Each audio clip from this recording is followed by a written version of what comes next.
coba membuat turnamen namanya Piala Kemerdekaan. Alhamdulillah sudah ada 2 konfirmasi tim. Satu Afrika Selatan, ya, dari benua Afrika. Yang satu lagi Tajikistan. Dan kami memang sebenarnya ingin mendapatkan dari Amerika Latin, cuman memang jaraknya jauh sekali.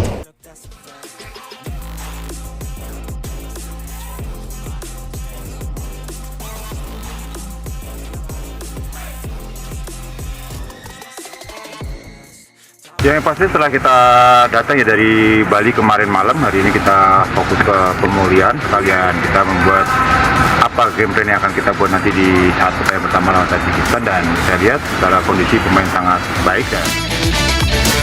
Menurut Nova, pertandingan Piala Kemerdekaan ini merupakan ajang untuk mengetahui persiapan atau uji coba pemain tim nasional usia 17 ke depannya dalam menghadapi Piala Dunia usia 17 2025 mendatang.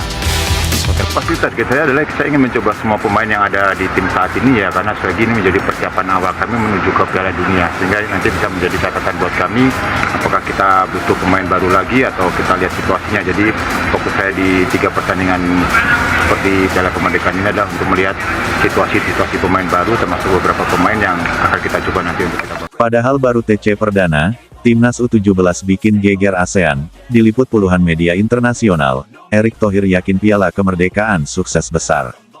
Gelombang euforia tengah menyelimuti sepak bola Indonesia.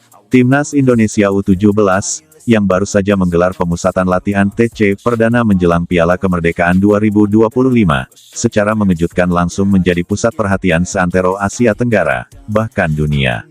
Siapa sangka, hanya dalam hitungan hari sejak TC dimulai, skuad muda Garuda ini sudah mencuri sorotan puluhan media internasional yang takjub melihat perkembangan pesat dan atmosfer sepak bola di tanah air. Piala Kemerdekaan 2025 sendiri akan digelar pada tanggal 18 Agustus tahun 2025, sehari setelah HUT ke-80 Republik Indonesia. Turnamen ini rencananya diikuti oleh sejumlah negara kuat dari Asia dan beberapa undangan spesial dari Eropa dan Amerika Selatan.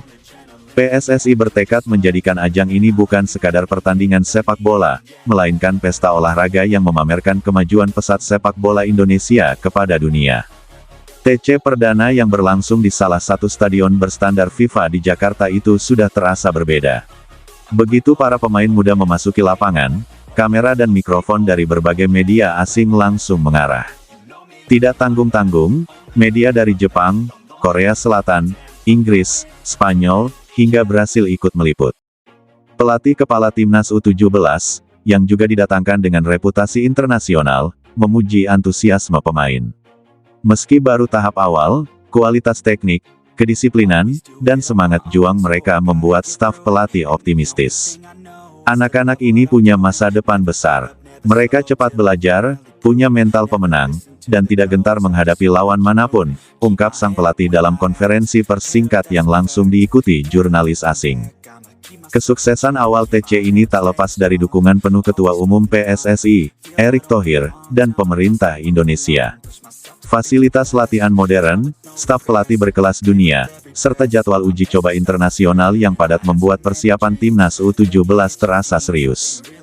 Menurut Erick Thohir, tujuan utama Piala Kemerdekaan bukan hanya kemenangan, tetapi juga menunjukkan kepada dunia bahwa Indonesia mampu menjadi tuan rumah turnamen sepak bola internasional dengan standar tertinggi.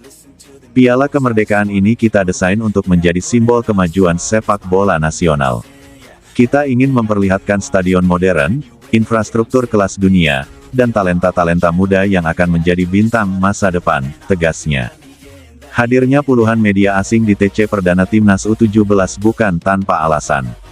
Beberapa faktor yang memicu perhatian mereka antara lain: transformasi stadion dan fasilitas latihan. Stadion utama dan lapangan latihan telah direnovasi dengan teknologi terbaru, mulai dari rumput bibrida, sistem drainase kelas dunia, hingga fasilitas recovery pemain. Jadwal turnamen yang strategis, dilaksanakan tepat setelah Hari Kemerdekaan Indonesia. Momentum ini menarik minat publik dan media luar negeri. Potensi bintang masa depan, banyak pemain muda yang disebut-sebut memiliki bakat setara dengan wonderkid dari Eropa dan Amerika Selatan. Konsep turnamen unik, menggabungkan nuansa perayaan nasional dengan atmosfer turnamen internasional membuatnya berbeda dari kompetisi lainnya. Bahkan, salah satu jurnalis dari media olahraga terkemuka Eropa menyebut atmosfer TC Timnas U17 mirip dengan sesi latihan klub-klub elit Liga Champions. Euforia juga datang dari masyarakat Indonesia. Meski TC baru dibuka untuk publik pada hari ketiga, ribuan supporter sudah memadati area stadion hanya untuk melihat aksi para pemain muda. Supporter membawa bendera merah putih raksasa, menyanyikan yel-yel, dan membuat atmosfer latihan bak pertandingan resmi. Salah satu momen yang paling menyentuh adalah ketika seluruh penonton berdiri, menyanyikan lagu Indonesia Raya bersama-sama saat latihan dimulai. Adegan ini direkam oleh banyak media asing dan viral di media sosial, membuat netizen luar negeri kagum dengan nasionalisme yang begitu kental di ajang olahraga. Piala Kemerdekaan 2025 akan menjadi ajang penting bagi Timnas U17, sekaligus momentum pembuktian kapasitas Indonesia sebagai penyelenggara. Beberapa negara peserta yang dikabarkan akan hadir antara lain Jepang, Korea Selatan, Arab Saudi, Australia, bahkan rumor menyebutkan ada undangan untuk tim muda dari Belanda dan Brasil. Format turnamen dibuat agar setiap tim mendapat kesempatan bermain melawan lawan dari benua berbeda, sehingga memberi variasi gaya bermain yang memperkaya pengalaman para pemain muda. Meski target juara tentu diinginkan, pelatih Timnas U17 menegaskan bahwa fokus utama adalah pembentukan tim yang solid, peningkatan kemampuan individu, dan mental bertanding di level internasional. Juara itu bonus. Yang penting mereka punya pengalaman dan percaya diri bahwa mereka mampu bersaing di level tertinggi, ujarnya. PSSI juga berharap turnamen ini menjadi ajang pencarian bakat untuk timnas senior di masa depan. Tidak menutup kemungkinan beberapa pemain U17 saat ini akan dipanggil ke skuad U20 atau bahkan senior dalam waktu dekat. Meski Piala Kemerdekaan 2025 baru akan dimulai pada tanggal 18 Agustus mendatang, banyak pihak menilai kesuksesan turnamen ini sudah terasa sejak sekarang. Tingginya minat media internasional, sambutan luar biasa dari publik, dan dukungan penuh pemerintah membuat optimisme membuncah. Beberapa sponsor besar juga mulai berdatangan, melihat peluang besar untuk menjadikan ajang ini sebagai kampanye global mereka. Hal ini tentu berdampak positif bagi keberlangsungan turnamen di tahun-tahun berikutnya. Timnas Indonesia U17 baru memulai langkahnya, namun langkah tersebut sudah mengguncang kawasan ASEAN. Dari TC perdana yang penuh kejutan, liputan media internasional, hingga persiapan matang menjelang Piala Kemerdekaan 2025, semua ini menjadi sinyal kuat bahwa sepak bola Indonesia sedang bergerak menuju level yang lebih